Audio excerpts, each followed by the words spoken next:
আজকে থেকে আমাদের 18টি জেলার 30টি উপজেলায় এই কার্যক্রম শুরু হয়েছে। তার কারণ ওয়ার্ল্ড ব্যাংক এবং ইউনিসেফ আইডেন্টিফাই করেছে, নির্দিষ্টকরণ করেছে ওই 18টি জেলায় এবং 30টি উপজেলায় এই হামের প্রাদুর্ভাবটা বেশি, যেই কারণে আমরা টার্গেটেড ওয়েতে আমরা নির্দিষ্টকৃতভাবে ওই 30টা উপজেলায় আজকে থেকে আমরা পুরোদমে আমরা এই ভ্যাকসিনেশনটা শুরু করে আমরা শেষ করব। পর্যায়ক্রমে সারা বাংলাদেশকে আমরা কভার করে নেব ইনশাআল্লাহ। আমরা দেখুন আমাদের কাছে ভ্যাকসিন নেই, 604 কোটি টাকা করোনাকালীন অব্যয়িত টাকা ভ্যাকসিন কেনার জন্য বেশ আমাদের ফ্লাওয়ার ফুল লাইক ফ্লাওয়ার ওনাকে অনুরোধ করেছি, ওনারা প্রস্তুতি নিচ্ছেন আমাদেরকে এই মিজেলসের ভ্যাকসিন দেওয়ার জন্য। কিন্তু অবস্থা আরো যখন খারাপ হয়ে গেল, সি কেম ফরওয়ার্ড, গ্যাবি নামক একটা সংস্থার কাছে 2,19,00,000 ডোজের এই ভ্যাকসিনটা আছে। আমরা তখন রাতারাতি চিন্তা করলাম আমাদের টাকায় যেটা আমরা কিনতে যাচ্ছি ইউনিসেফের কাছ থেকে, সেইটা পাওয়ার আগে এটা দিয়ে আমরা স্টার্ট করি, ইউনিসেফের ভ্যাকসিনটা পাইলে এটা তাদেরকে ফেরত দিব, বাকি যেটা থাকবে আমরা কন্টিনিউ করে যাব, বছর ধরে আমরা সবাইকে কভার করব।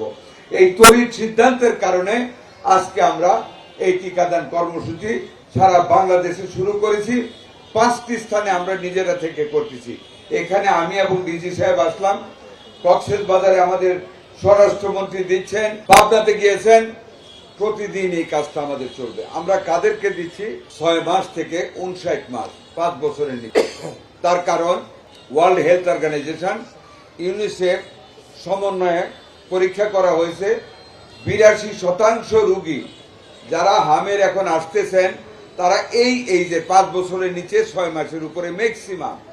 কাজে আমরা টার্গেট করেছি সর্বপ্রথম এই গ্রুপটাকে 6 মাস থেকে 59 মাস, মানে 5 বছরে 1 মাস কম, এটাকে আমরা সম্পূর্ণরূপে কভার করব টিকা দিয়ে। তারপরে আমরা বাকি গ্রুপটাকে কভার করব ইনশাল্লাহ।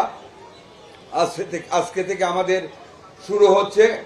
এর মধ্যে কিছু প্রবলেম ছিল, আমরা সেই প্রবলেমগুলি আমরা মিট আপ করেছি। আমরা যাদেরকে টিকা দেওয়া হচ্ছে যারা অসুস্থ না, তাদেরকে আমরা ভিটামিন এ ক্যাপসুলও খাইয়ে দিচ্ছি না, সবাইকে ভিটামিন এ দেব। তবে যারা রোগে অসুস্থ হয়ে গিয়েছে, যাদের জ্বর, যাদের হাম আক্রমণ করেছে, তাদেরকে ভিটামিন এটা দেওয়া হবে না। শুধু যারা সুস্থ আপনারা এসেছেন তাদেরকে ভিটামিন এটা দেওয়া হবে। যারা এখন অসুস্থ টিকা দেব না, কিন্তু তারা ভিটামিন এটা পাবে। বুঝাইতে পারছি আপনাদেরকে? অর্থাৎ সকল গ্রুপ ভিটামিন এটা পেয়ে যাবে। ভিটামিন এ যেটা আমাদের মানে অলরেডি চলছে, এটা চলমান থাকবে। আর এখন যারা অসুস্থ তাদেরকে ভিটামিন এ দেওয়া হবে। আর ইনজেকশনটা দেওয়া হবে 6 মাস থেকে 5 বছর পর্যন্ত, 1 মাস কম 59 মাস পর্যন্ত সবাইকে দেওয়া হবে। আজকে থেকে আমাদের 18টি জেলার 30টি উপজেলায় এই কার্যক্রম শুরু হয়েছে। তার কারণ ওয়ার্ল্ড ব্যাংক এবং ইউনিসেফ আইডেন্টিফাই করেছে, নির্দিষ্টকরণ করেছে ওই 18টি জেলায় এবং 30টি উপজেলায় এই হামের প্রাদুর্ভাবটা বেশি, যেই কারণে আমরা টার্গেটেড ওয়েতে আমরা নির্দিষ্টকৃতভাবে ওই 30টা উপজেলায় আজকে থেকে আমরা পুরোদমে আমরা এই ভ্যাকসিনেশনটা শুরু করে আমরা শেষ করব। পর্যায়ক্রমে সারা বাংলাদেশকে আমরা কভার করে নেব ইনশাআল্লাহ। পরবর্তী যেটা আমাদের কর্মসূচি, 12ই এপ্রিল থেকে ঢাকা দক্ষিণ ও উত্তর সিটি কর্পোরেশন